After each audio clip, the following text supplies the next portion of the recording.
यात्रेच्या 6व्या दिवशी देवीचा पारंपरिक खेळ सूल कार्यक्रम केला जातो। यामध्ये देवीची मैत्रीण तिचा विवाह ठरलेला असतो आणि देवी विवाहास येण्याचे त्यांना वचन दिलेले असते।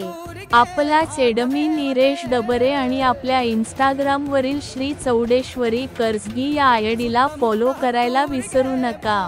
पण देवीला दैत्यांचा संहार करून जाण्यासाठी खूप वेळ लागतो, तोपर्यंत मैत्रिणींच्या अक्षता पडलेले असतात, त्यामुळे ती मैत्रीण देवीवर रुसते, पण देवी त्यांना वचन देते, मी तुला सौभाग्याचा आहेर करेन, सौभाग्याचा वचन देईन, तुझ्यापुढे एक खेळ करीन असे सांगून देवी तिच्या नवऱ्याला हातात खड्ग देते आणि देवी 3 वेळा नाचत येते आणि देवी खडकाला बघून 3 वेळा धावत येते आणि परत जाते आणि 3ऱ्या वेळा त्या खडकाला देवी स्वतः चांदीचे काटे लावते। जर चांदीची काठी हाताला आणि शरीराला स्पर्श झाली तर येईन वर्षात तुझा नाश होईल आणि तुझं सौभाग्याचं कुंकू पुसेल असा हा आगळीवेगळी खेळ खेळते।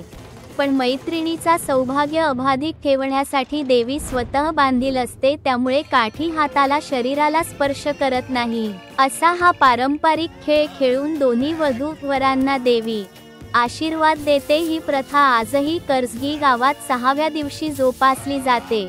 प्रथा जोपासण्यासाठी एका विशेष कुटुंबाला मान दिला जातो आणि सकाळी पत्नीच्या गळ्यातील मंगळसूत्र आणि कुंकू पुसले जाते आणि तिचा नवरा हे खेळ खेळण्यासाठी देवीसमोर येतो। देवीवर भार ठेवून खडग आडवा धरतो। देवी 3 वेळा नाचत येते। त्याच्या पत्नीला देवी स्वतःच्या हाताने भांगामध्ये कुंकू लावते आणि सौभाग्य अबाधित ठेवल्याचा आशीर्वाद देते।